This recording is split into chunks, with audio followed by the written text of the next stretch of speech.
আমার রান্নাঘরে আপনাদের স্বাগত। আজ আমি আপনাদের বানিয়ে দেখাবো উত্তাপ্পম। উত্তাপ্পম একটা দক্ষিণ ভারতীয় খাবার। এটা বানাতে আমি আজকে বানাবো সুজির উত্তাপ্পম। এটা বানাতে আমার লাগবে, আমি নিয়েছি 1 কাপ সুজি, হাফ কাপ টক দই, পেঁয়াজ কুচি, কাঁচা লঙ্কা কুচি, টমেটো কুচি, ধনে পাতা এবং কারি পাতা কুচি এবং স্বাদ মতো নুন। প্রথমে আমি সুজিটাকে এর মধ্যে আমি দইটা দিয়ে দেবো, দিয়ে এটাকে নুনটা দিয়ে দেবো, দিয়ে এটাকে আমি ভালোভাবে প্রথমে মিশিয়ে নেব।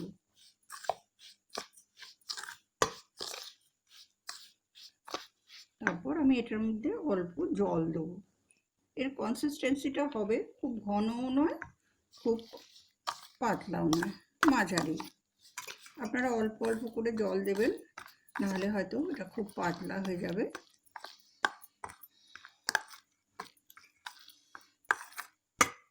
এটাকে আমি এভাবে মিশিয়ে নেবো। আমি আর অল্প একটু জল দেবো।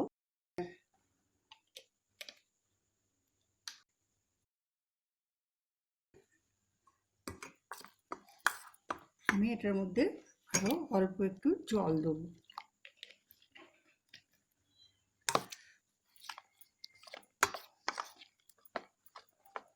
জল দিয়ে এটাকে আমি খুব ভালো করে এভাবে মিশিয়ে নেব।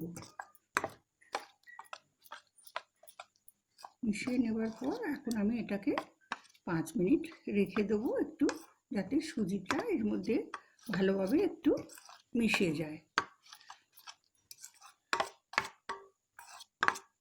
এভাবে আমি এখন এটাকে 5 মিনিট রেখে দেবো। আমি কড়া বসিয়েছি গ্যাসে, আমার কড়াটা গরম হয়ে গেছে। তেল দিয়েছি,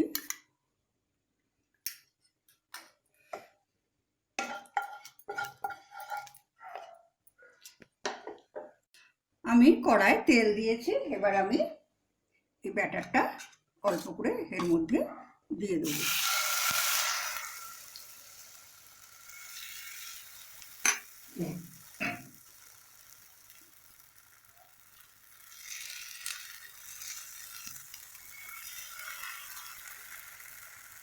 এবার আমি এর মধ্যে পেঁয়াজ কুচি, টমেটো কুচি, ধনে পাতা, কারি পাতা কুচি এবং কাঁচা লঙ্কা দিয়ে দেবো। দিয়ে এটাকে আমি এইভাবে চেপে দেবো।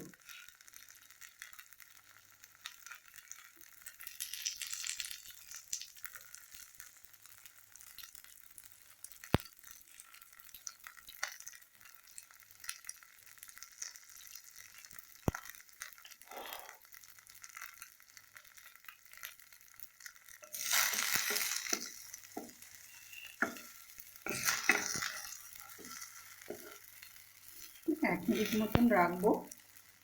1 পিঠ ভাজা হয়ে গেলে আমি এটাকে এভাবে উল্টে দেব। আমি একটু ছোট ছোট করে ভাজছি, আপনারা ইচ্ছে হলে আর একটু বড়ও ভাজতে পারেন। এটাকেও আমি এই পিঠটাকেও এখন 1 মিনিট ভাজবো।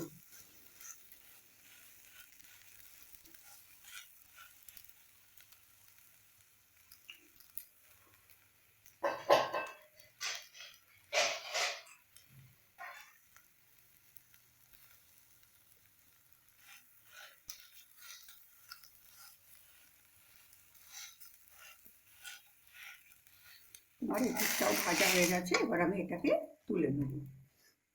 আবার এইভাবেই আমি পরের উত্তপ্পমগুলো ভেজে নেব। উত্তপ্পম পরিবেশনের জন্য তৈরি। এটা আপনারা টমেটো চাটনি বা নারকেলের চাটনি দিয়ে খেতে পারেন। নারকেলের চাটনি আমি আগে বানিয়েছি, সেটা উপরে টপ কর্নারে লিংক দেওয়া আছে, আপনারা দেখে নেবেন। আমার এই রেসিপিটা যদি আপনাদের ভালো লাগে তাহলে লাইক করুন, শেয়ার করুন এবং আমার চ্যানেলকে প্লিজ সাবস্ক্রাইব করুন। ভালো থাকুন, সুস্থ থাকুন এবং বাড়িতে থাকুন। আবার দেখা হবে আমার নেক্সট ভিডিওয়ে।